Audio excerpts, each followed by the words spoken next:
Alrighty, hello everybody, and welcome to yet another edition of Paradigm Shift and Educational Comedy.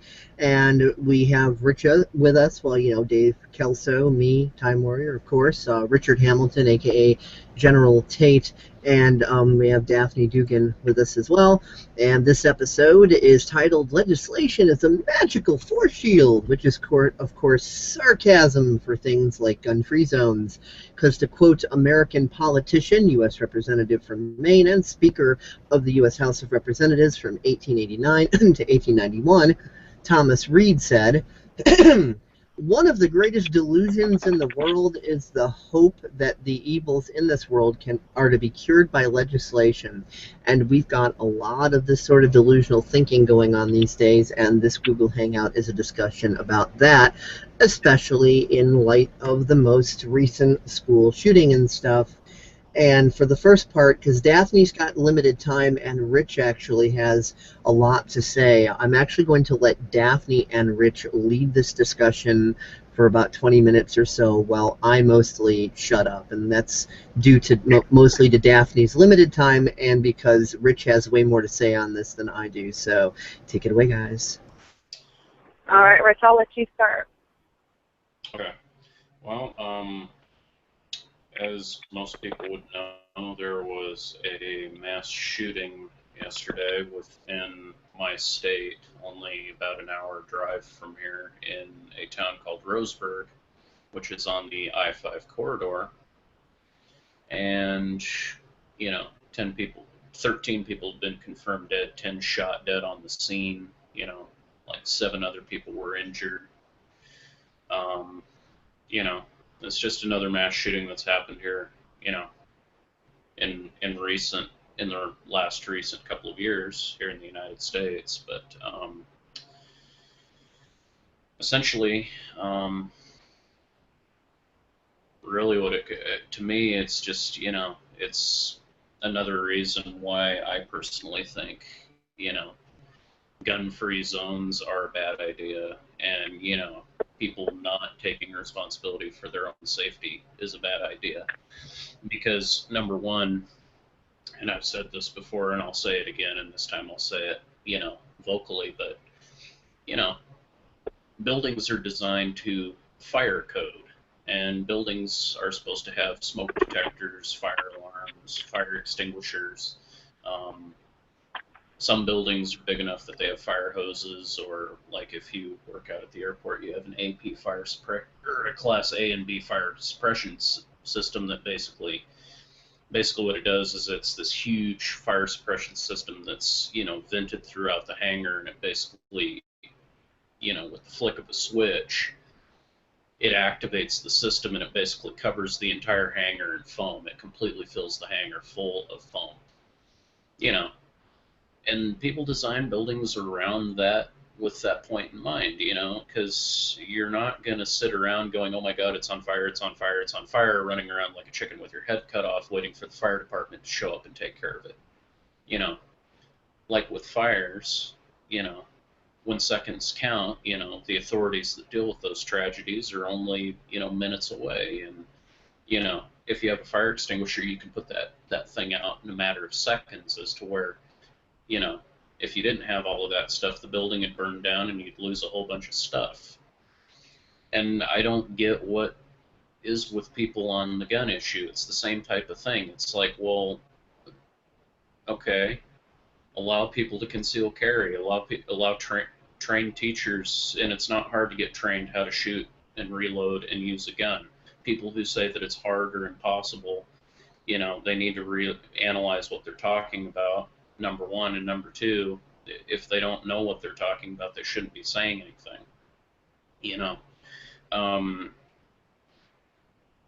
The only way these types of things are going to be prevented greatly is when people take personal responsibility, and when people, step up to the plate and,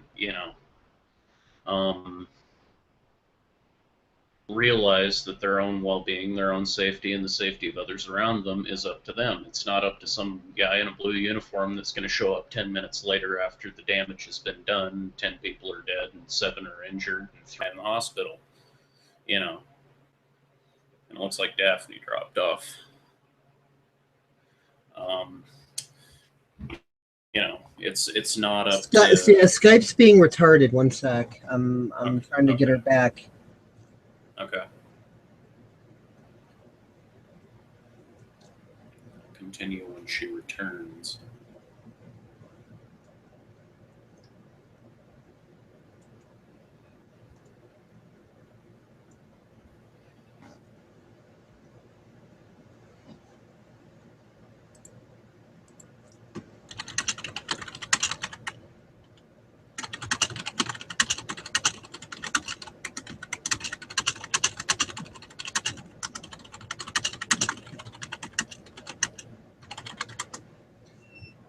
What in the hell here?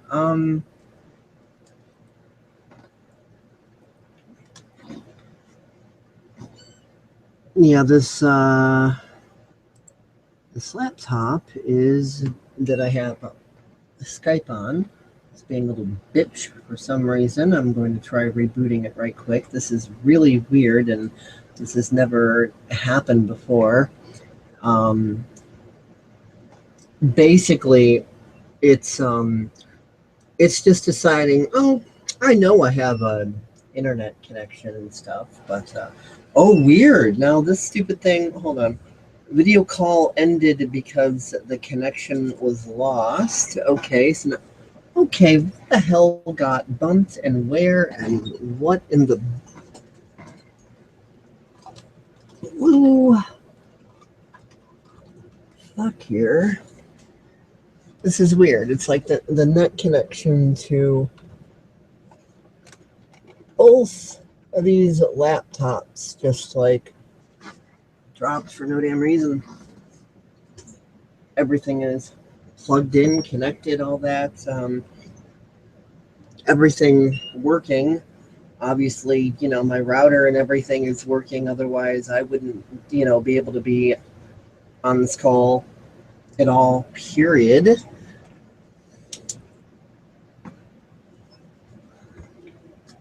This is really, really strange.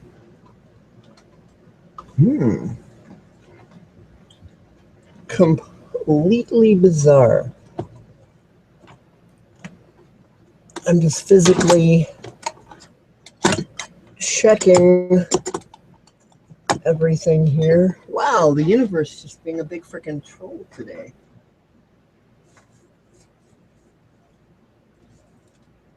Mm-hmm. Universe is like, sorry, Daphne. Yeah. You're not supposed to be on this one today. Shall I continue, or do you want me to wait? Yeah, you can continue. It really makes no sense to stop. I don't know. I don't even know if I'm going to be able to resolve this error. Okay.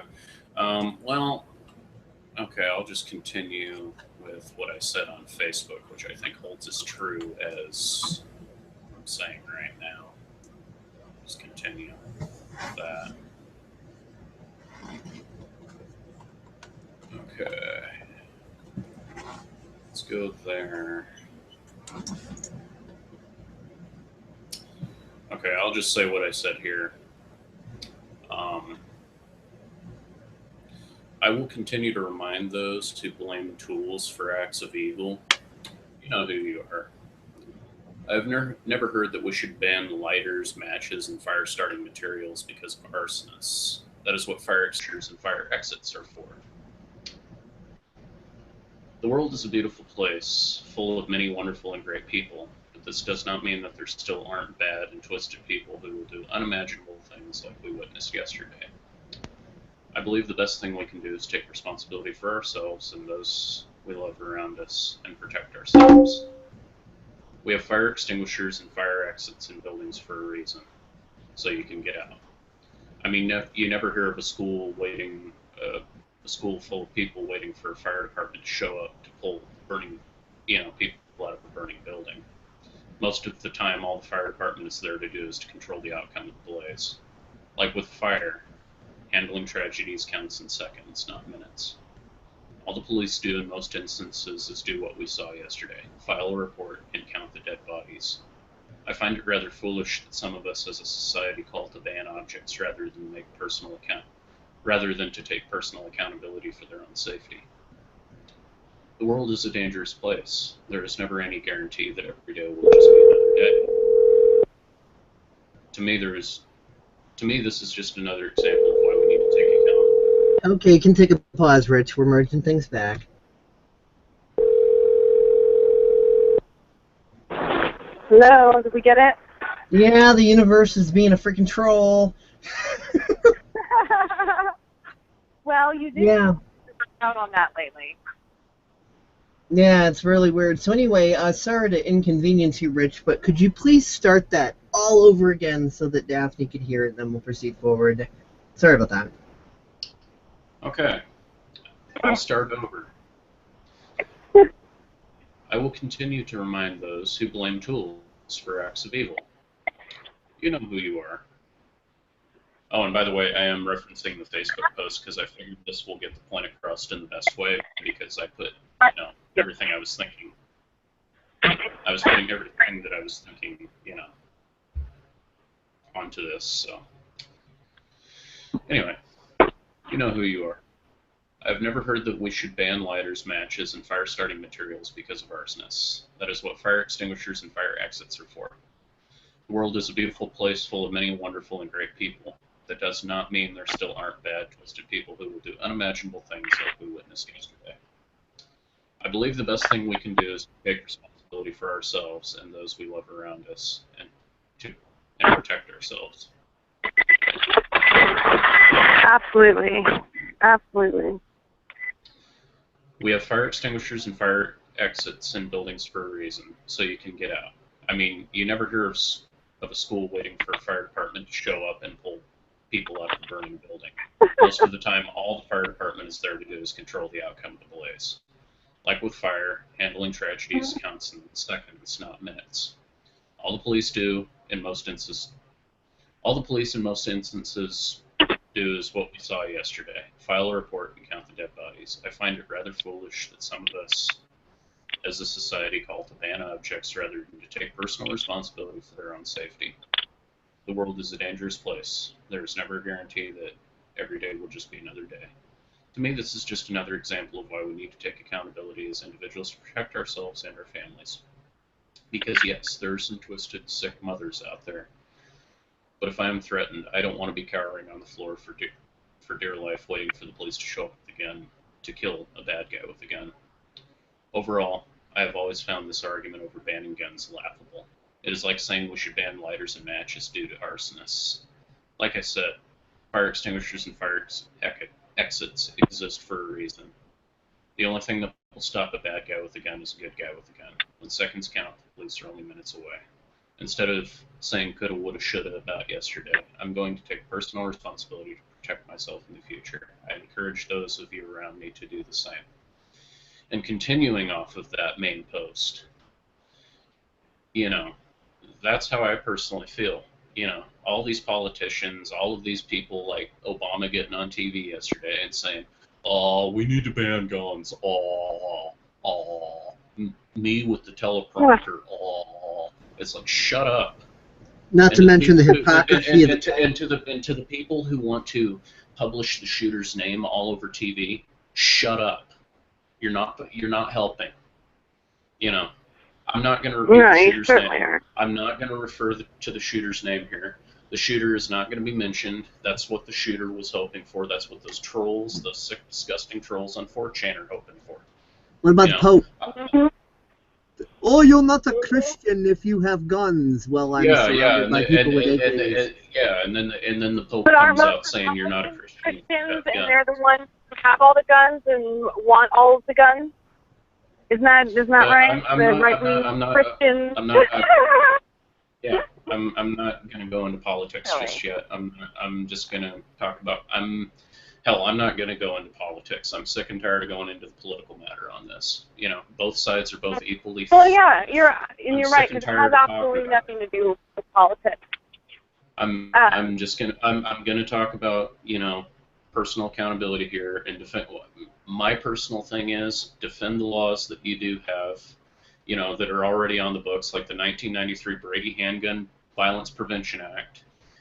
Hell, let me pull that up right now, FBI.gov, and Dave can While screen you're share. doing that, you said something that really triggers on my view of it, because, you know, I come from a much more energetic, spiritual ways of the universe looking at it, and you nailed it right on the head, and it's personal responsibility. The thing is that most people are not taught personal responsibility. People are taught to obey. So what happens when we aren't in a place where we're indoctrinated, like a school or you know, a solid place of work? Because most of these people who are irresponsible don't have a place that they felt they're kept in line. They're basically left to their own devices, and nobody really knows how to function. Nobody really understands what personal responsibility is. If everybody understood what personal responsibility is, then we wouldn't have these problems, because people would be doing exactly what you're saying, is that we understand that there are unstable people in the world who could, you know, break the law and do all these things, and I'm not afraid of that, but I'm going to be prepared to handle any situation that I might find myself in, and I need to be able to care for myself and those around me with just what I have and what I'm able to do, and I can't be dependent upon others to come in and do that, because just like you said, they don't get there soon enough. They don't get there in time to stop anything from happening. They get there, you know, scoop up all the pieces. There's no sort of prevention that comes from the government. In fact, everything that they always do is an after the fact. They don't want to do anything up front, because then we won't obey. If we have a sense of personal responsibility, then we might actually decide, hey, what is it that I really do like? What is it? How do I want to live my life? And how do I accomplish that? Oh, you mean I have to take responsibility for all of the stuff that I do, and I can't just go blame it on somebody else? So I really view that we are in one of those times where we are seeing this corruption. We're seeing this quote-unquote evil. I don't believe in evil, but, you know, there are, you know, evil actions, I guess. But we're seeing this insurgence of all of this because we are starting to hold each other accountable for this stuff. If you look at just the day-to-day of things, the people are holding each other a lot more accountable and not waiting for those authority figures to come in and do it. So we're going to unfortunately see a heavy decline, or what appears to be a decline in our ability to show love to each other before we understand exactly what we need to do. So you were right on it. Oh, I love it. I'm just buzzing. And seeing as the new season of Once Upon a Time started in its first episode, I'll actually quote Once Upon a Time, and where they say, "Evil isn't born, it's made," and the same can be said for good. So it's all about that. Everything is neutral. It's just what are we gonna do with it? You know, who are we gonna decide to be? What are we gonna do with it? Nothing is inherently good or evil. A hammer isn't inherently made only for bashing people's skulls in, and you know, and that's it. Oh, hammer can't be used for anything else other than bashing people's skulls in. No, you can use it to build things with it too. But you know, let's all ban hammers, right? Whatever. Mm-hmm. Yeah. So what'd you pull up on the site there? Well, I want Dave to show it because his screen has better resolution than mine. That's why I sent you the links on Skype. Okay. Well, one moment, and I'll. All right. Well, let me know when I'll load that puppy up. Actually, hold on a second here. Personal responsibility is so huge in everything. Mm-hmm.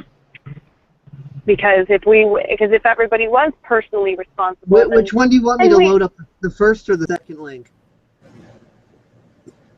You sent me two. Oh, Rich just dropped. Give him a second. He'll be right back. He just got like booted there. He just got Well, he just got like punted. He'll be back in a sec. I guess. Ah, there he is. Rich, which link do you want me to open up? The first one or the second one? You sent me two. Yeah, I know.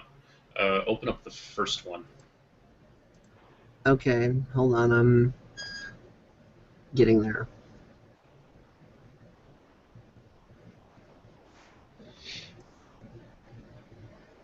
Okay, I am there, and let's screen share this mofo.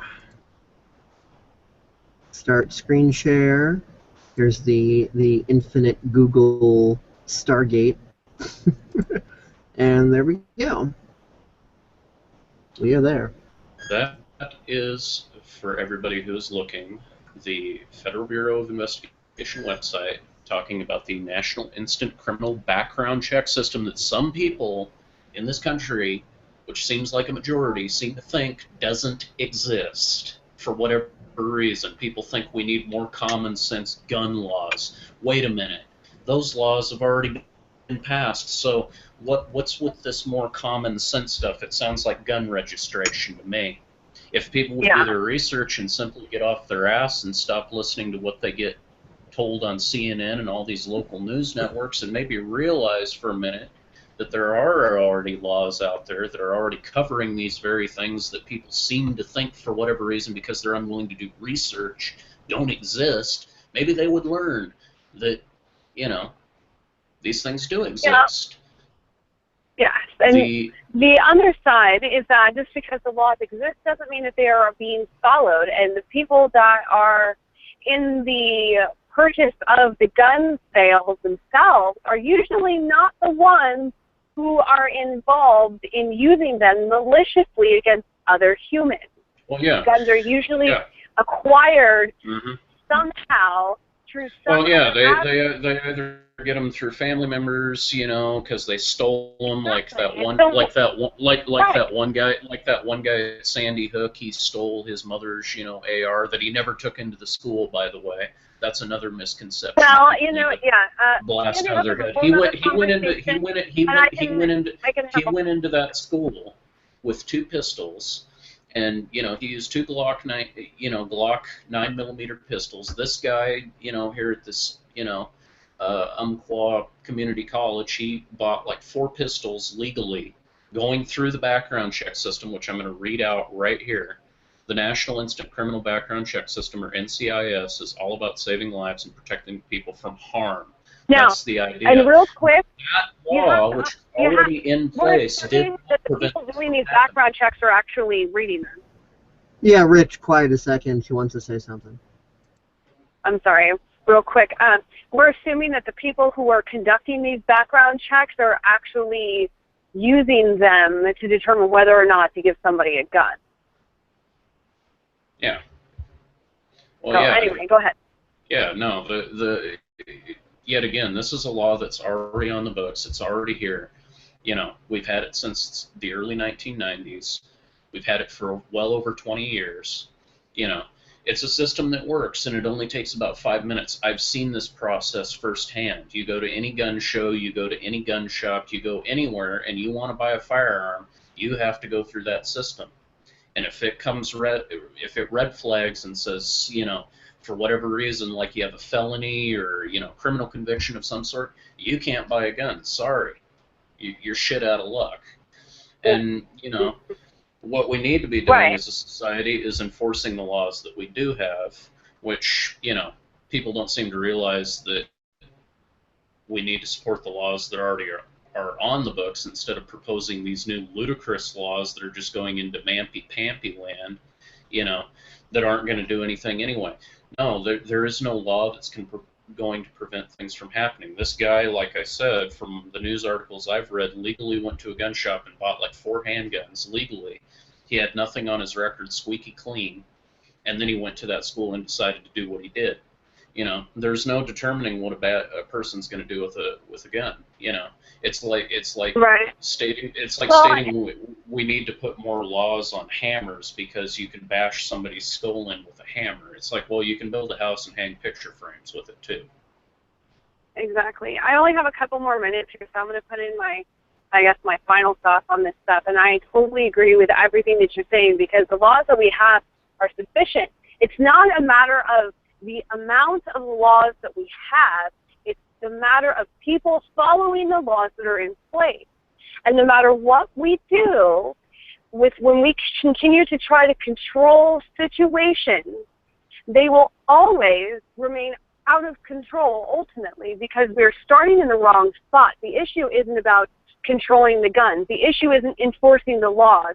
The issue is making everybody realize that everything starts from within. It has to be a change in mentality to gain that personal responsibility, where you realize the impact that your choices have on everybody else, and how they ultimately really affect you as a person. And if we can shift consciousness, all of that stuff will automatically fade away.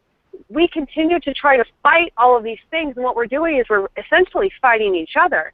But if we can take the process ourselves and we learn exactly how it is that we need to function for our highest and best, and really just get in alignment with our divinity to begin with, and we show each other how to do that, all of this stuff falls away, because it won't even be things that we want to do.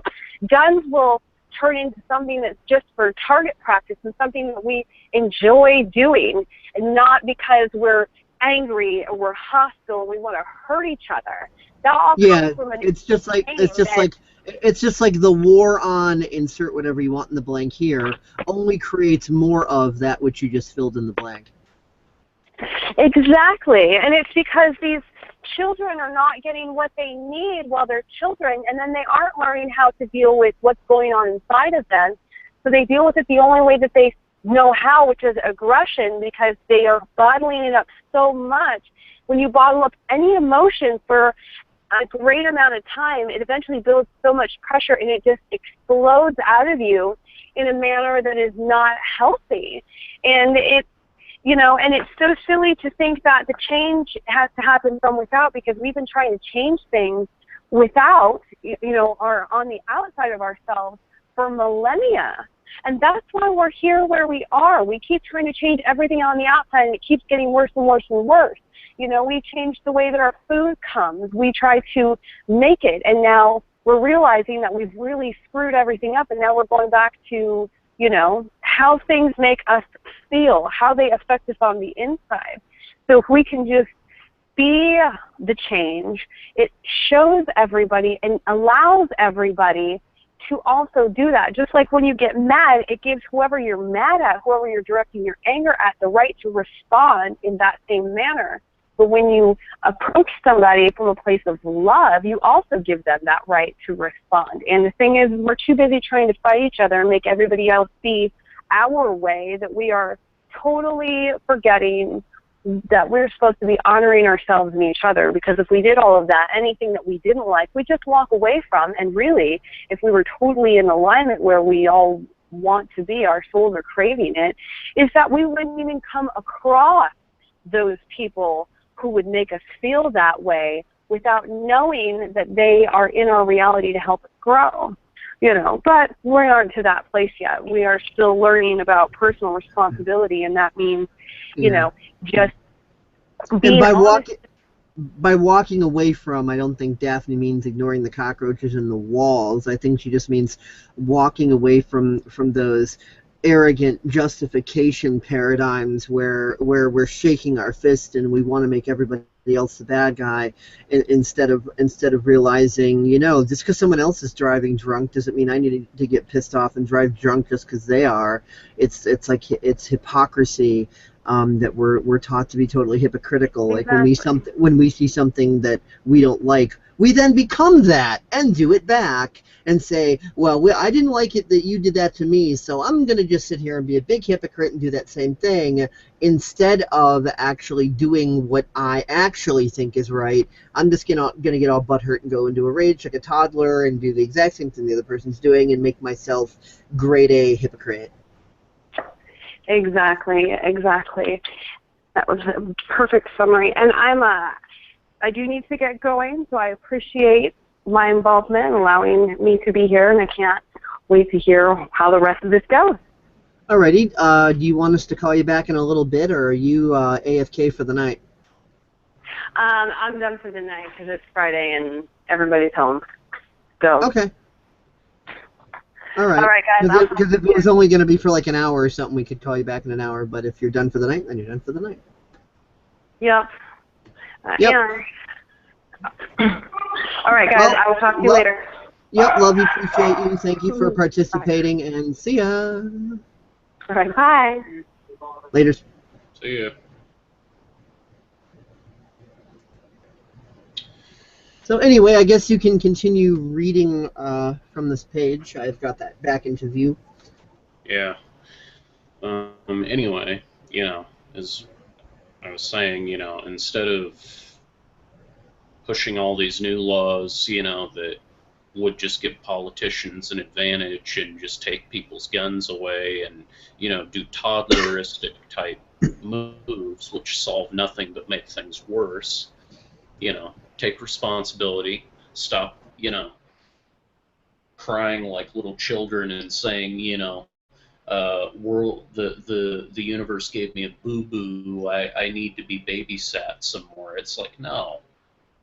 Dust it off, wash off the wound, put on a Band-Aid, get back up, educate yourself, look at what laws are on the books, research into how the gun culture actually is in the United States, and instead of going off of what Hollywood states as gun culture, and take personal initiative. That's what you do. But anyway, on this page, for the Brady Handgun Act, Handgun Violence Prevention Act of 1993, and launched by the FBI on November 30th, 1998. The NICS is used by federal firearms licenses, FFLs, to instantly determine whether a prospective buyer is eligible to buy firearms or explosives.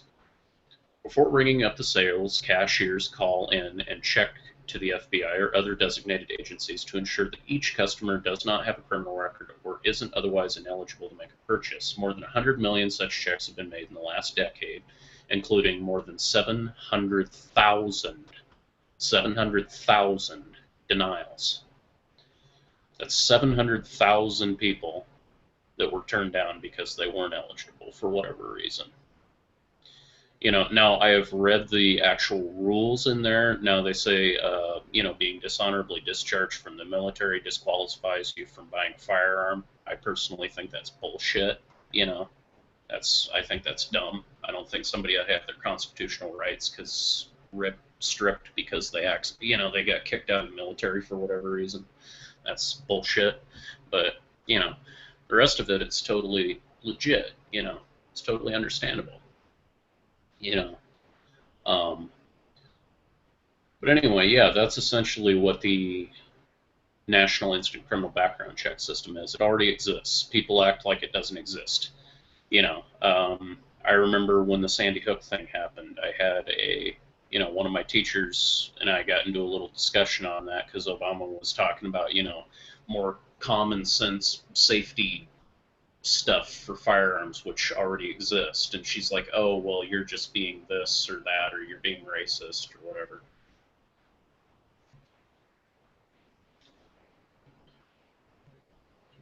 Hold on.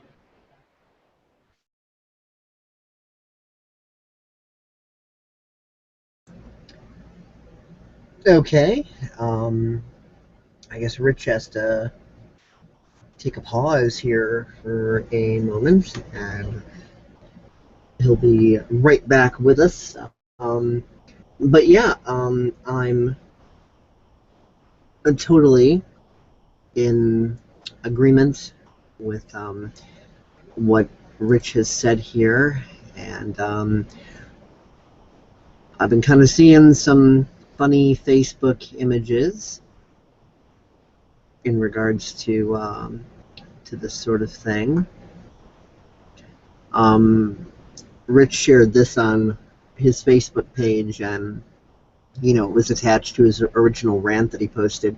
Evil does not exist within a gun; it exists in the minds and hearts of those who pull the trigger for evil purposes. Then, of course, for those of you who are Andromeda Ascendant fans, this is Clock Kid. Aren't you just a clock? I'm a warship. Then there is this one. And that's the snooze button. Then, of course, it's a clock. Yeah, sure. Yeah, it's one of those. Yeah, one of those nuclear clocks there. Oh, whoops. Why did that happen? It is uranium powered. It is a clock. Oh yes, it is a clock. It is run by Windows 7. We have detected that there is malware on your Windows 7. Would you like to blow up? Would you like to blow up the world or delete the malware? Yeah, exactly. Let's see. Then there was. Sorry, Windows committed to an illegal operation. Please check back again later. And it must be nuked. Blue screen of death. I'm trying to go to this one image if Firefox will let me, or Facebook, or whatever the hell the dysfunction is. Yeah. I wanted to go to this. Oh yes, this is a troll-free zone. A troll-free zone manifests a magic force shield that prevents trolls from commenting on this post. You know, kind of like how gun-free zones also manifest a magical force shield that prevents criminals from shooting people. Mm-hmm. Yeah, no sarcasm there, right? Har har har. Precisely.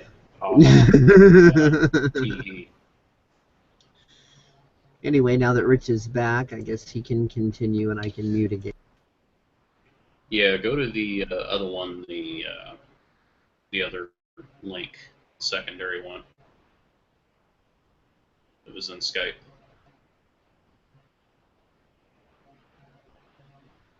Yep, there we go. I'll switch over myself so that way I know what I am looking at. Oh, wrong one. FBI fact sheet. Yeah, and this is kind of more of a general overview of the law that is the National Instant Criminal Background Check System. The Brady Act requirements, you know, mandated by the Brady Handgun Violence Prevention Act, Brady Act of 1993, Public Law 103-159. National Instant Criminal Background Check System, NICS, was established for the federal firearms licenses to contact, telephone, or other electronic means of information to be supplied immediately on whether the transfer of a firearm would be in violation of Section 922 G or N of Title 18 United States Code or state law. The Brady Act is public record and is available from many sources, including the internet at www.atf.gov, not .org, not .com, not .net, but .gov. So no, for anybody who is in denial and their egos enraging because, oh, politicians could never lie. There must be absolutely no safety system in place for a criminal to get a gun. They must just be able to go down to ammunition like in Grand Theft Auto and just be able to buy a gun even though they're a meth cranker. No, but sorry, what about .sex? Didn't Bill Clinton create that site? Oh yes, .sex. .xxx. I had a secret server too. Her name was Monica. Anyway, yeah. But anyway, yeah, it's, you know, it's like, no, these laws already exist. The problem isn't politicians. The problem isn't madmen with firearms. The problem is you sitting there watching CNN. That is you. You are the problem. You are unwilling to do anything. You just want to push the responsibility off on a babysitter. You want to push the responsibility off on the police. You want to push the responsibility anywhere but in the general vicinity of you. As long as I can have my electric oven and my toaster and my flat screen TV and my smartphone and my laptop and my PS4. I'm a common costume. They never taught me responsibility. Well, yeah. I guess that is a problem, isn't it? Hmm. Well, that sucks because, well, too bad.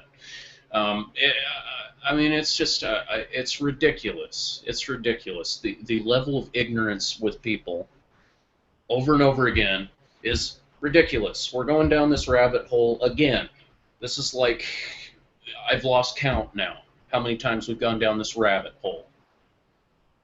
How many times have we got? I've lost count. It gives me a headache.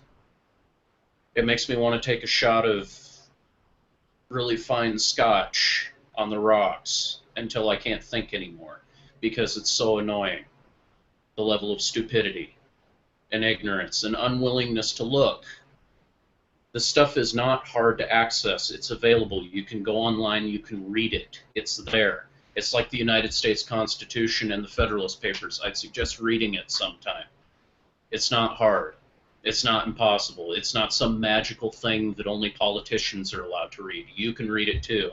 You need to take responsibility as a citizen of the United States. You know, and anybody who's in the foreign, you know, overseas or, you know, in foreign lands looking back on this, I know it probably seems redundant. You're probably thinking with that smug European sense of superiority, why don't they just do what we did?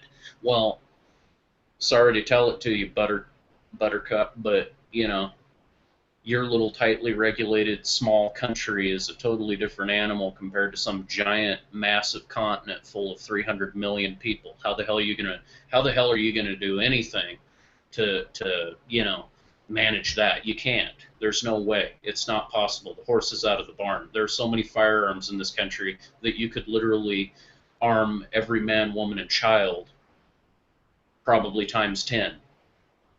And with more than enough ammunition to supply everybody. I mean, that is how many guns we're talking about here. It's beyond figures. They don't even have a proper figure to guarantee to add up how many firearms there are in this country. There's just no way to guarantee. There's no way to count, you know. And that's what freaks the feds out. They know the American people are armed. It drives them mad. They're paranoid. The reason why they're not doing 90% of the tyrannical shit that they could do is because of that reason, like they did in the Bundy Ranch in Texas, you know, trying to force a farmer off of land that he had owned for generations, and they're trying to stifle up rumors and dissent that he's some sort of, you know, thieving, conning, you know, farmer or whatever that's, you know, just a no-good, rotten person. When people fail to remember the fact that it is, in fact, the federal government that owns a majority of the land of the United States that's off limits, you know, because it's just federal land. It's federal forest land. 90% of the land around here is federally owned. Nobody will question that goose egg. Nobody will talk about that. But we'll talk about that one farmer who has a tiny little piece of land out in Nevada in comparison to what the federal government already owns. And say, oh, he's an evil landowner. Oh, he's going against the government. How dare he? He can't do that. He's nasty. But oh, when the feds go in, the BLM goes in and decides to kill and slaughter his cattle and ruin his livelihood, or attempt to at least. Oh, well, that's just the government doing their job. Tax dollars at work. Ha ha ha ha. It's like, yeah, shame on you. That's tyranny. That's not okay. The founding fathers weren't for that. That is like beyond the federal government's power. That is an overreach. It's like the EPA. It's an overreach. They're not allowed to do that. They shouldn't be allowed to do that, but they do it, and nobody questions it. People just sit there and go, oh, well, that's just how it's supposed to be. Who am I to say? I'm just going to sit inside and eat my fake Monsanto GMO-filled garbage and sit and watch garbage on television and just not question anything. La, la, la, la. I'm just going to be told what the mainstream wants to tell me, blah, blah, blah, blah, and just sit here complacent, because what can I do? I'm an individual. I'm powerless. I can't do anything. And people, that is like one of the most common mentalities I see in people. Quit it. Just quit it. You know, if you constantly have that belief system, how the hell are you going to be able to do anything? How the hell is the world going to be able to be changed if that is your idea of being able to do anything? You know, you can't change the world by sitting on your ass being complacent all the time. You have to literally put the effort in to do the right thing. And the right thing isn't always easy. It's not, you know, just press a button on a controller, you know. It's not just, you know, it's not some point and click type thing. You've got to literally put effort into it. Like whether it's making a Google Hangout video like me and Dave are doing right now, or literally going out and making signs and, you know, standing up for your rights and, you know, possibly being in danger of getting arrested by corrupt police officers that do exist. They are out there. You can look that up too. You know, whatever it is. I'm not saying go out and be a vigilante and, you know, do dangerous things and fight government forces in a violent way. That is not what I'm saying. I'm just saying if you want to change the planet, take the personal initiative, stand up. You know, if every responsible citizen in this country realized that right now and was to do that, things would change tomorrow. Tomorrow. That's how much power the citizen has. But they don't want you to know that. That's why they, you know, constantly roll the brainwashing programming out over MSNBC, Fox News, CNN, all of the different major news networks, ABC, CBS, you name it, you know, that you're worthless, that you're pathetic, that you're little, that you're incapable, that you need to have babysitters to be able to do anything. That's a scam. You know, when are people going to realize that voting for a corrupt, broken two-party system that is all for the same agenda, that is not going to change no matter who you vote for, who you put in, you know, and the ones that are good in there, it's like fighting a tsunami wave with a rusty tin metal bucket. You know, you cannot and will not be able to fix a broken system that's broken beyond repair. You have to start over at that point. You know, the system as is now is broken. It doesn't work. You know, we're getting close to like $20 trillion in debt. Am I going a little off topic here? Yes. But it goes back to the main point. Personal responsibility is key no matter what you're looking at, whether it's this, you know, whether it's gun violence, whether it's, you know, all these new so-called laws are there to do is to try and divide people. And there's a short little thing that was done in 1947 called "Don't Be a Sucker," which I think fits. And mind if I play that? It'll be audio only. I'm going to play it through the other computer, but mind if I go ahead? Go ahead. Yeah. Have you ever seen and or heard the "Don't Be a Sucker"? I think I've heard of it. I don't know if I've watched it. Oh, okay, well, here we go. I'll mute out my end while it's playing. Okay, I'm loading it up.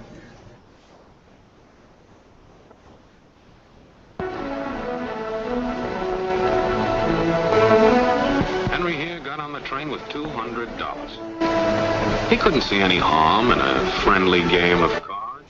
What if the other men were strangers? And take Joe Collins. He's got a nice wife at home. But he met this girl at the bar, and she looked, after the first couple of drinks.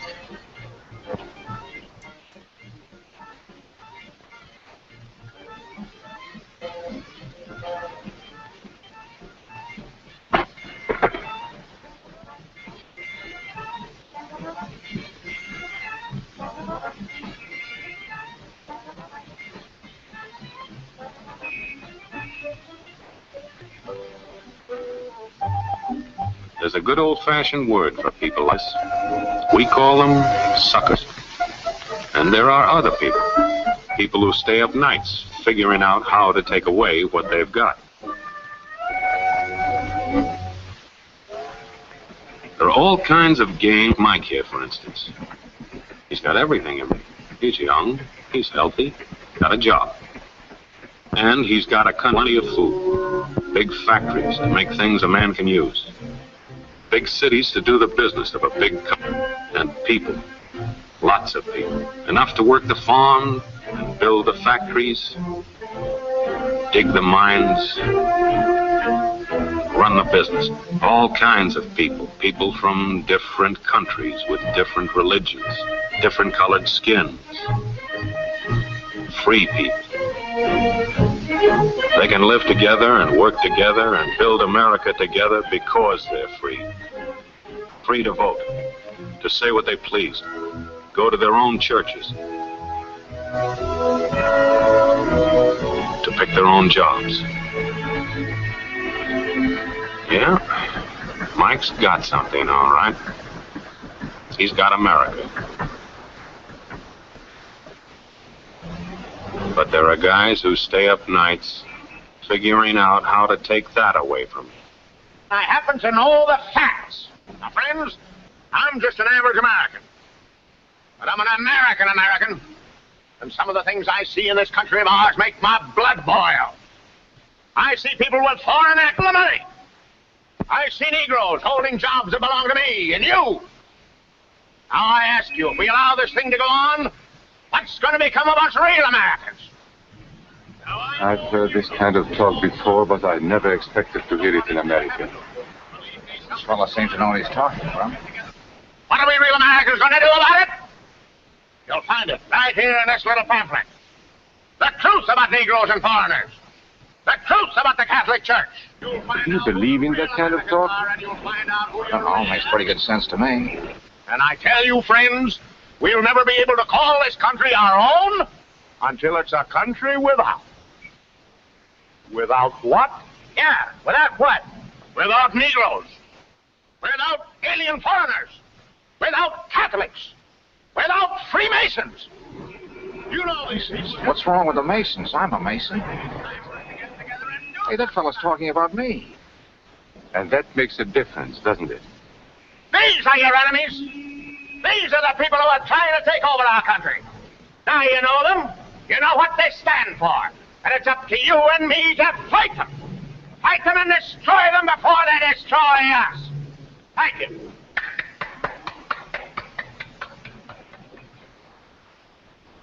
Before he said Masons, you were ready to agree with him. Well, yes, but he was talking about... What about those other people? But in this country, we have no other people. We are American people. What about you? You aren't American, are you? I was born in Hungary, but now I am an American citizen. And I have seen what this kind of talk can do. I saw it in Berlin. What were you doing there? I was a professor at the university. I heard the same words we have heard today. But I was a fool then. I thought Nazis were crazy people, stupid fanatics. But unfortunately, it was not so. You see, they knew that they were not strong enough to conquer a unified country. So they split Germany into small groups. They used prejudice as a practical weapon to cripple the nation. Of course, that was not easy to do. They had to work hard to do it. You see, we human beings are not born with prejudices. Always they are made for us. Made by someone who wants something.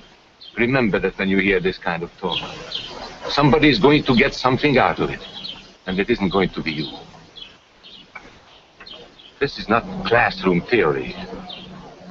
I saw it happen. I saw it first in Berlin in 1932. 5 young men that I knew were standing in the crowd listening to the Nazi speaker. Eric was a Catholic. Anton, a student of mine, was a Jew. Heinrich owned a small hardware store. Karl was a farmer. And Hans was an unemployed metal worker. To all Bavarian Germans, I say it is time you inherited the nation which rightfully belongs to you. To you alone belongs the glorious destiny of the greater Germany. The Nazi Party will provide land for the farmer, work for the worker, and profits for the small businessman. Who is getting these things now? The Jew. The Jew who has stolen our nation and our birthright. Who makes all the money and takes all our jobs? The Jew. He must be shunned. He must be ostracized. He must be eliminated. And the Catholics. We don't want our great nation run by a foreign church. We Germans will know what to do with these people when the time comes. They and their faith must be destroyed. Then there are the Freemasons. In Germany, we have no place for secret societies. There may be only one society, and that is a Nazi party. There may be no secrecy about that in the new Greater Germany. One by one, he attacked each minority, and he split them off one from the other. These men were all fellow Germans when they came here today. Now they were split into rival groups, suspicious of each other, hating each other. They were being swindled, all of them. But the man who was really being fooled was Hans. He was pure German, according to Nazi standards. To him they promised everything, and he fell for it. That's how Hans became a Superman. They gave him a uniform and they pumped up his ego. He wasn't just a little fellow out of work anymore. He was a member of the master race. Hans and thousands of others like him, all playing a sucker's game. They gambled with other people's liberty, and of course they lost their own. A nation of suckers. Hitler needed these people. There was lots of work to be done. There were trade unions to be smashed, because unions were organized and might offer resistance. There were many political parties in Germany. These the Nazis destroyed. They were determined to smash every organization where people might band together and resist them. There were Jews to be beaten and killed. The Jews were not powerful, but they were a convenient excuse for all the nation's ills. And besides, a Nazi party member could not take over this man's store. Hundreds of Catholics were put in jail because the Catholic Church had strength and could resist the Nazi drive for power. They had split the nation into 100 pieces, and then one by one, they had destroyed the pieces. Over these broken pieces, the Nazis rode into power. One party, one nation, one religion. These men had won their struggle for power. They now ruled all of Germany. But still they had trouble with their oldest and most persistent enemy, the truth. They found that truth does not die easily, and so they decided to abolish truth. One great source of truth is literature, so they burned books, 20 million of them. Many great men in Germany who were spokesmen for truth were jailed or driven from their country. Teachers, writers, scientists. Education was discouraged. In 5 years, college attendance dropped 53%. It was forbidden to listen to a British radio program or read an American newspaper. In Nazi Germany, you had to get your information from Dr. Goebbels. He knew what was best for you. The church was one force in Germany still strong enough to proclaim the truth in public. This Catholic priest was arrested the following day on charges of immorality. The Protestant church also continued to try and fight for truth. The Nazis put this man in a concentration camp. There were others who spoke for truth, and I am proud to say that educators were among them. And what, may I ask, is an Aryan? I don't know myself. But let us see what our present so-called authorities have to say about it. They say he is tall,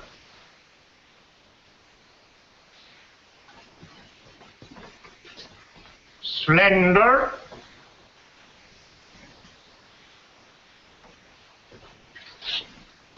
blue-eyed,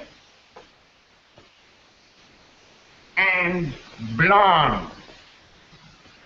There is no Aryan race. And more important, there is no master race. There are people who may find these ideas convenient, but science cannot support them. There is no scientific proof that there's any correlation between a man's racial characteristics and his native ability. or character. In all racial groups, we find the same range of potentialities. We find idiots and geniuses. We find criminals and philanthropists. We must judge each man as an individual, and not by the color of his skin, or his eyes, or by the length of his nose.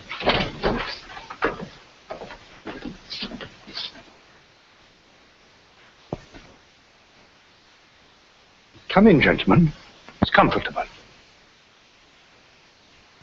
And remember that there is no master race. That is a scientific truth.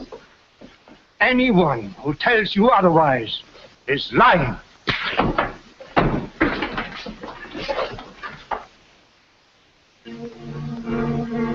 And so, for all practical purposes, truth had been abolished in Germany.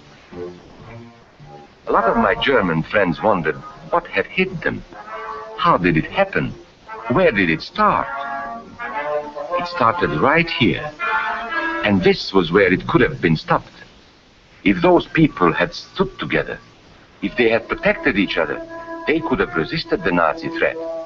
Together they would have been strong. But once they allowed themselves to be split apart, they were helpless.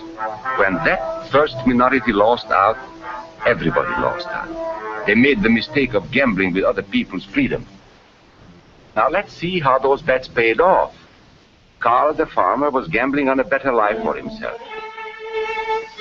What he got was extra hours of back-breaking work, as much as 100 hours a week. He was forced to stay on his land and produce what he was told to produce, because now Hitler was preparing for war. For Heinrich, who owned a hardware store, the bet didn't pay off either. 104,000 small businesses were closed in 2 years. And for Hans, conditions hadn't improved any. He had a job now in the munitions factory, but he worked long hours for little pay. The working conditions grew increasingly bad. And even though he didn't like the job, he wasn't permitted to leave it. And when Hitler decided the time was right, Germany went to war. Not by declaring war, but by a carefully prepared sneak attack. Once again, Hitler needed Hans to do his dirty work. Hans was an expert at brutality this time, and Hitler had decided to use Hans and his brutality against other peoples, the Czechs, the Poles, the French, the Russians. But in the crucial test of war, Hitler's race theories didn't pay off. His pure-blooded supermen were defeated by the mongrel armies he despised. By the British at El Alamein.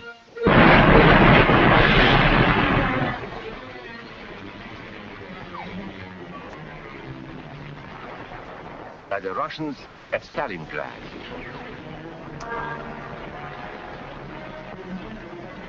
Then on D-Day by American soldiers of every color and religion, who smashed across the Normandy beaches and drove on through to the heart of Germany. For the misguided Germans who had swallowed the Nazi bait, the Nazi game did not pay off. The continent of Europe was strewn with millions of German bodies, pure Aryan bodies. Karl the farmer was left in the snow outside of Moscow. Heinrich stayed in Italy at Salerno. And Hans, who was going to rule the world, got only a little patch of Normandy that he could call his own. We must never let that happen to us or to our country. We must never let ourselves be divided by race or color or religion, because in this country we all belong to minority groups. I was born in Hungary. You are a Mason. These are minorities. And then you belong to other minority groups too. You are a farmer. You have blue eyes. You go to the Methodist Church. Your right to belong to these minorities is a precious thing. You have a right to be what you are and say what you think, because here we have personal freedom. We have liberty. And these are not just fancy words. This is a practical and priceless way of living. But we must work at it. We must guard everyone's liberty, or we can lose our own. If we allow any minority to lose its freedom by persecution or by prejudice, we are threatening our own freedom. And this is not simply an idea. This is good, hard common sense. You see, here in America is not a question whether we tolerate minorities. America is minorities. And that means you and me.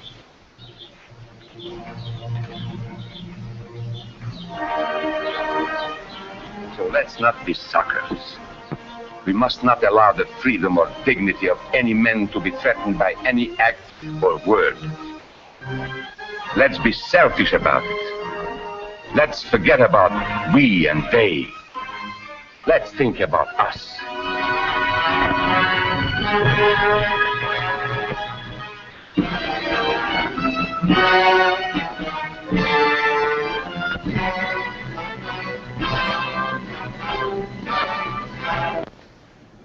And the film was created by the United States War Department. I'm sure if Obama could be sat down to watch this, he would hate it, he would call it treasonous, he would say it's nonsense, he would say it's stupid and whatever, because this movie, I mean, especially the last part, you know, it describes Obama. I mean, look at what Obama's doing.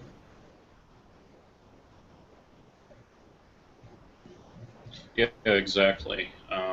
You know, no, it's a typical tactic that's been used by tyrants throughout history: divide and conquer. You know, you can divide races up against each other, pit people against each other. Look at what they're doing in the media. They're trying to demonize white people. They're trying to demonize black people.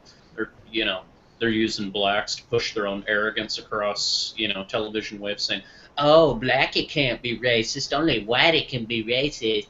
You ain't allowed to call us racist because you call us racist. You racist." See, I mean, pro-gun, anti-gun, pro-white, anti-white, pro-black, anti-black, pro-gay, anti-gay, pro-this, anti-da-da-da-da-da-da, division. Oh, you're a feminist, you're a this, you're a blah-da-da-da-da-da-da-da, all the way across. Tons of different shards. I have walked through the Holocaust Museum in Washington, D.C., and I will tell you, it is an eye-opener. You walk through galleries where entire towns were wiped out. Wiped out. Every person, dead, gone. Like what NATO does today. Yeah, pretty much, yeah. Entire towns wiped out, gone, no longer existing, dead. Everybody, women, children, men, babies, doesn't matter, dead. Walked through an original Hungarian cattle car where they used to stuff Jewish and, gays, Christians, unionists, communists, anybody of any political creed, philosophy. They'd stuff them in those cars, and they'd bar them, and they'd send them off to the camps where they'd be turned to ash. That is what divide and conquer gets you. That is all it gets you. Or they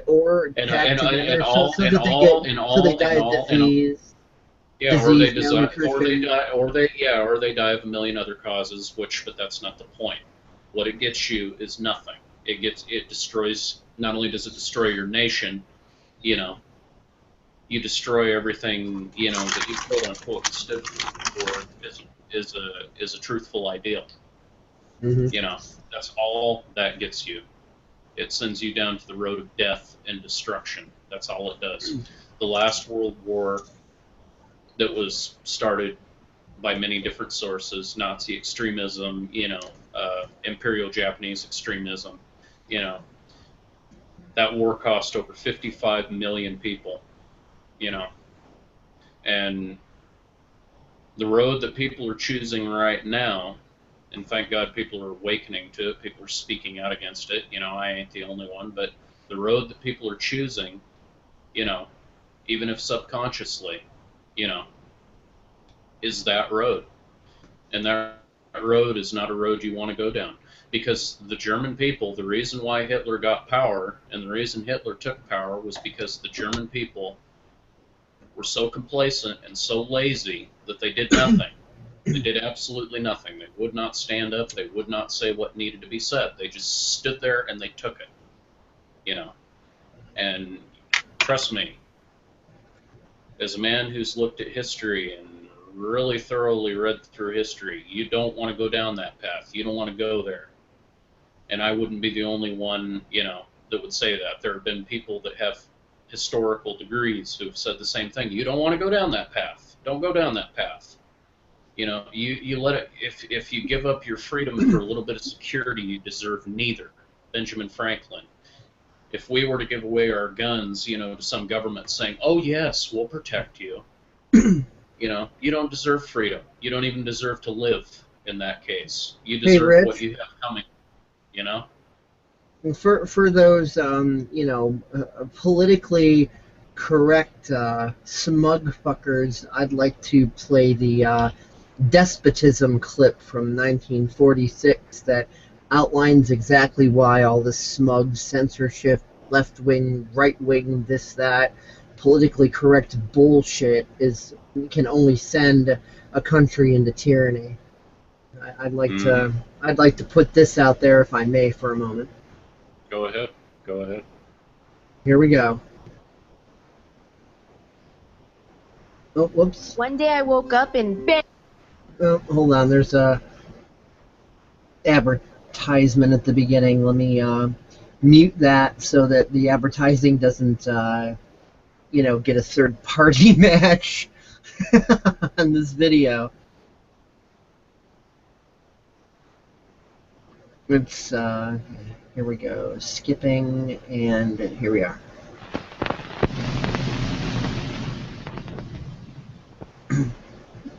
You can roughly locate any community in the world, somewhere along a scale running all the way from democracy to despotism. One to the democracy end, another somewhere in the middle, and a third. Let's find out about despotism. This man makes it his job to study these things. Well, for one thing, avoid the comfortable idea that the mere form of government can of itself safeguard a nation against despotism. Germany, under President Hindenburg, was a republic. And yet in this republic, an aggressive despotism took root and flourished under Adolf Hitler. When a competent observer looks for signs of despotism in a community, he looks beyond fine words and noble phrases. For which it stands, one nation, indivisible, with liberty and justice for all. Many observers have found that two workable yardsticks help in discovering how near a community is to despotism: the respect scale and the power scale. A careful observer can use a respect scale to find how many citizens get an even break.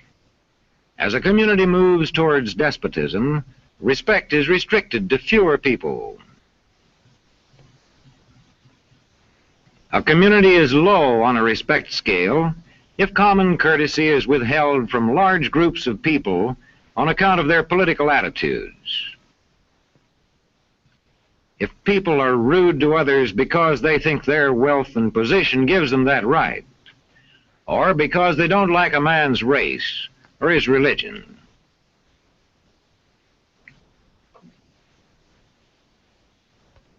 Equal opportunity for all citizens to develop useful skills is one basis for rating a community on a respect scale. The opportunity to develop useful skills is important, but not enough. The equally important opportunity to put skills to use is a further test on a respect scale.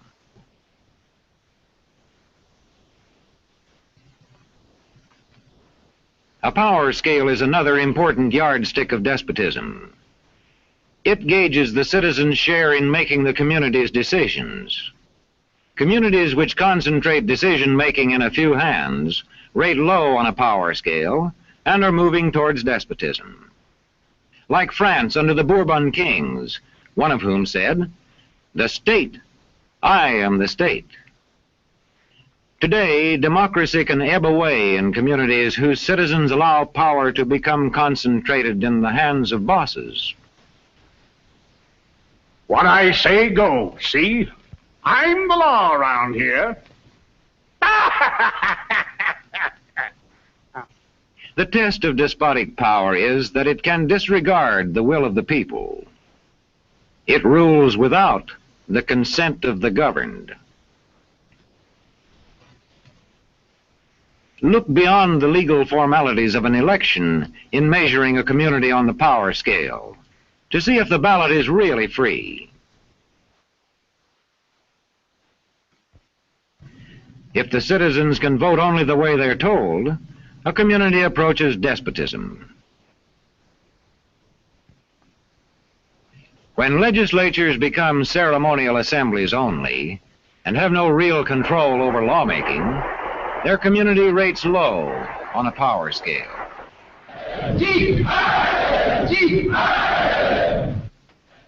In a downright despotism, opposition is dangerous, whether the despotism is official or whether it is unofficial.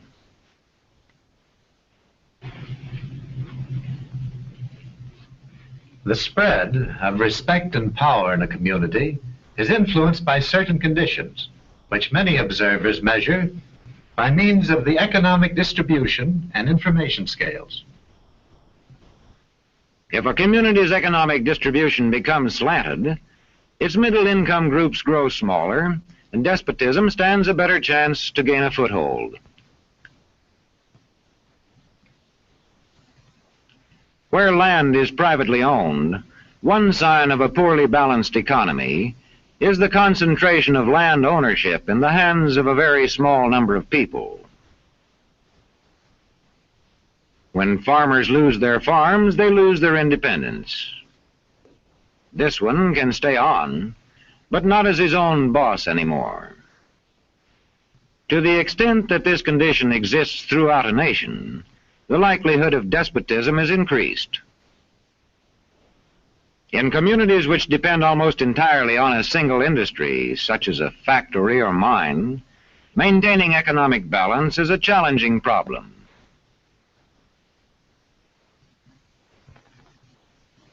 If this condition exists over the nation as a whole, so that the control of jobs and business opportunities is in a few hands, despotism stands a good chance. Another sign of a poorly balanced economy is a taxation system that presses heaviest on those least able to pay. A larger part of a small income is spent on necessities such as food. Sales taxes on such necessities hit the small income harder. In the days of the salt tax, feudal despotisms were partly sustained by this and other effects.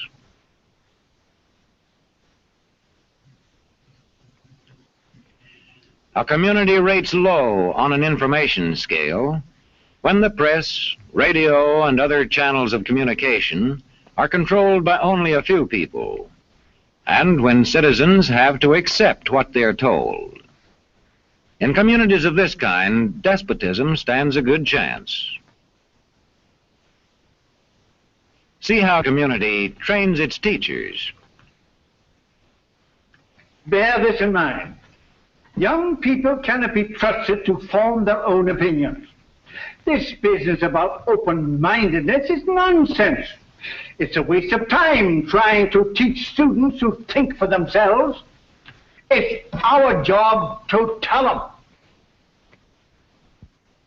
And when teachers put such training into practice, despotism stands a good chance. These children are being taught to accept uncritically whatever they're told. Questions are not encouraged. How can you ask such a question? Have you got a textbook? Yes, ma'am. Does it say here that our law courts are always just? Yes, ma'am. Then how dare you question the fact? Sit down. And so we aren't surprised when... But it must be true. I saw it in this book right here. And if books and newspapers and the radio are efficiently controlled, the people will read and accept exactly what the few in control want them to. Government censorship is one form of control. A newspaper which breaks a government censorship rule can be suspended.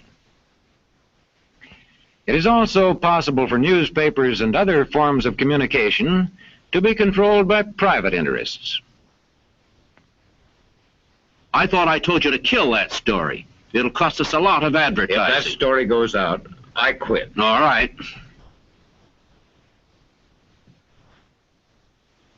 What sort of community do you live in? Where would you place it on a democracy-despotism scale? To find out, you can rate it on a respect scale and a power scale. And to find out what way it is likely to go in the future, you can rate it on economic distribution and information scales. The lower your community rates on economic distribution and information scales, the lower it is likely to rate on respect and power scales, and thus to approach despotism.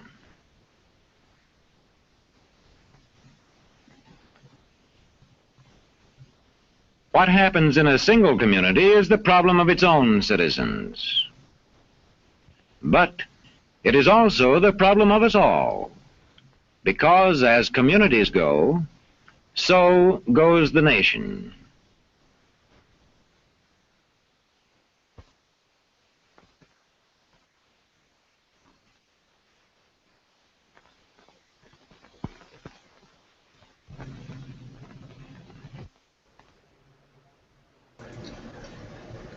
And I'd say that our nation, as it stands right now, is the poster child of every description of despotism that we just heard.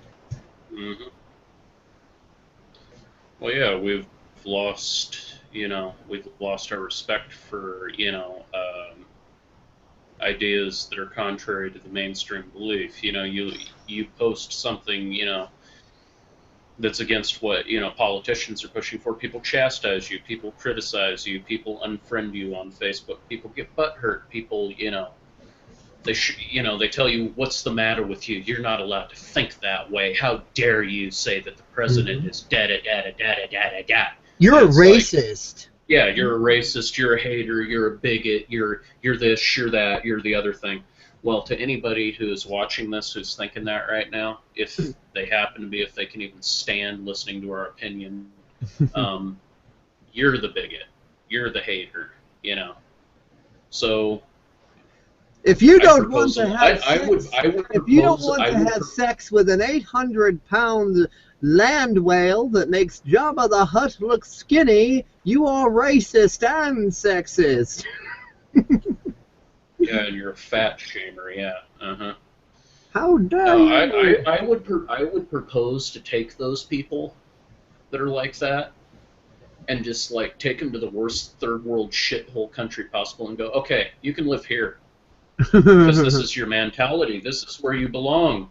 We've determined this is where you physically belong. You deserve to live in a country that's already fucked up from your ideas, so you can deal with the consequences. With that mentality, we don't want you in our nation where free ideas and free thinking is allowed. We don't want you here. With that mentality, it's almost like damned if you do, damned if you don't, because if you don't want to have sex with her, you are a male chauvinist pig. But if you do want to have sex with her, you are a male chauvinist pig. It's like no matter which way you go. Mm-hmm. Yeah, no, it's we're living in a topsy-turvy land right now as a country. Where up is down, down is up. And now you've got what was this article I just saw on Facebook that Obama was talking about? It was locally posted by KDRB. What does it say? I don't Obama's. Well, I know you don't. That's why I'm saying. That's why I'm answering my question. Obama says gun control foes scare politicians. President Barack Obama says opponents of gun control laws know how to stir up fear and scare politicians. Okay. Mm-hmm. Right. They should be. They should be scared. It's like that. It's like that quote in V for Victory, what was it? The people should not be scared of their government. The government should be scared of its people. Obama is lamenting the inability to pass stricter gun laws, i.e., gun confiscation, even after incidents such as the shooting Thursday at an Oregon community. That's all this stuff is. The reason why he's pushing it across in the media. Let's backtrack here. Let's backtrack. Yeah, yeah, exactly. Yeah, exactly. You know, there have been all of the crap going on. There's been all of this crap going on with police officers being shot by black thugs. He won't touch it. You know, all of these, you know, people getting hurt and, you know, beat up. And, you know, there was that woman who went into that neighborhood, wrong hood bitch. They're beating her over the head. That video is on YouTube and available. There's been all this racist stuff. And though it hasn't fit into his agenda, guess what? He doesn't cover it. But if it's you know, this, you know, and he can push his little gun control thing, you know, well, we'll cover that. I'll be right back. The phone is ringing. Well, didn't you know only only white people can be racist, you know. Black people can't be racist. Just like you know, only men can be sexist, you know. Women can't be sexist. I totally hate that complete total hypocritical, you know, bigoted sort of idea. Well, the phone was ringing. It's not ringing now. Yeah, I was just going into how, you know, only white people can be racist and only men can be sexist by some reverse complete racism. pathological. It's not a thing. It's not a thing. It's no. According to MTV, it's not a thing. Really. Mm-hmm. I'm pretty sure the act of being discriminatory towards others is racism, regardless of your color. But oh no, if you're black, you're all right. If it's white, it ain't right. That's what it's turned into. If it's white, it ain't right. It's the same. It is the same fucking mentality as it was back in the Deep South, back in the 50s. There's still ignorant trailer trash out there that believes it, but you know, it's that mentality of, oh, if it ain't white, it ain't right. You know, yeah. It doesn't matter. It doesn't matter who's doing it, whether it's a white person talking against blacks or blacks talking about whites or whatever. It's that same Nazism, regardless of the skin color and how it's phrased. It is complete and total, utter Nazism, fascism, and it's just. No, it's. I'm gonna say it as I said it, you know, on our last episode in 2014. It stops here. It stops now. Thankfully, the majority of the people don't seem to be buying into it. I mean, you've got your minority of fanatical idiots. The majority of posts I see on Facebook thank the Lord Almighty on that thing that I was just reading about Obama being all paranoid. Everybody's saying, well, yeah, you should be scared of the Constitution, you fucking asshole. You know? I mean, what kind of arrogant statement is that, coming out and saying bullshit like that? He should be afraid. It's his fucking job to follow the Constitution. You know, it's his job to be upholding the Second Amendment. He fucking made an oath to that. Oh, no, he didn't. He had his fingers crossed. Like all politicians, they have their fingers crossed when they make that oath. I'd love to know where Fox Brothers Studios went. I'd love to know too. They just disappeared.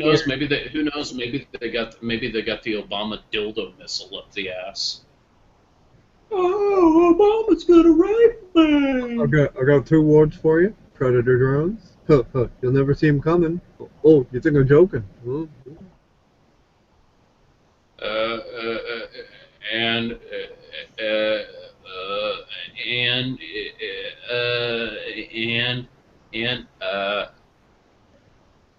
What was that, Obama? You having constipation there, Obama? I'd love to see him speak without a teleprompter because you sound like an idiot. I've got a theory that he's not capable. I mean, you never see him speak without a teleprompter ever. Yeah, no. And when he does, and then when the teleprompter does go away, he's like,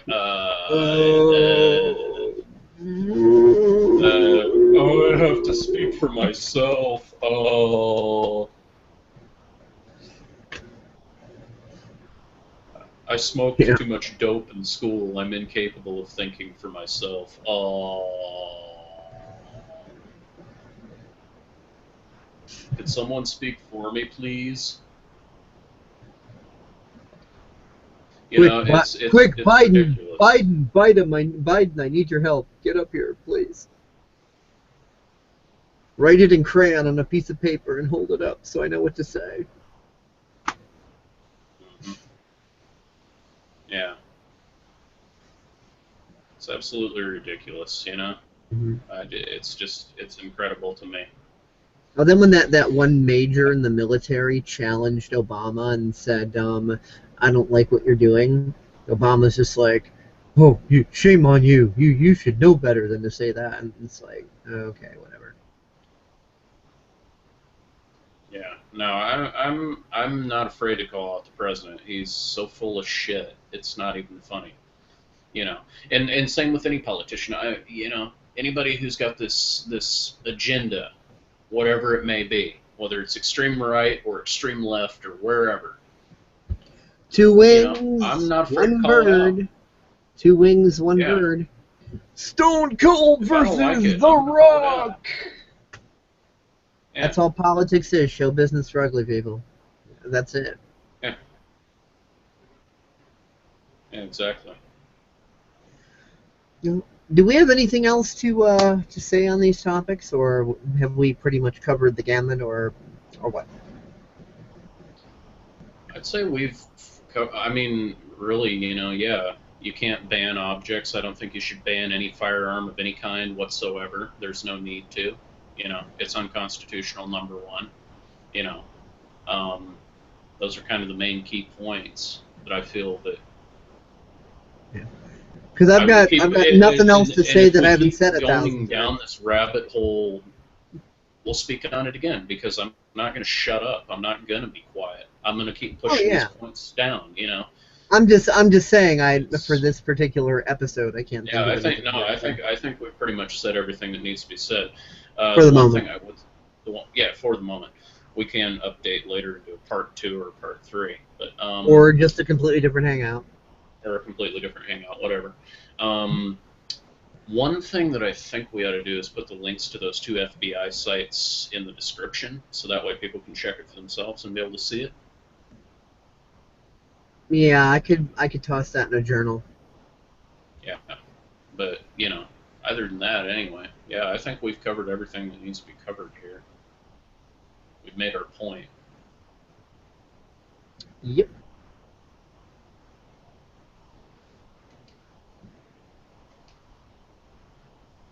I think so as well. So, I don't really feel I have anything else I could say or add, you know, unless somebody were to just. Me neither, not at the moment. You know. So, that's pretty much that. Alrighty, well, thanks to everybody for watching. Hope you've enjoyed watching, listening, and you know, thanks to Daphne for her participation and such as well.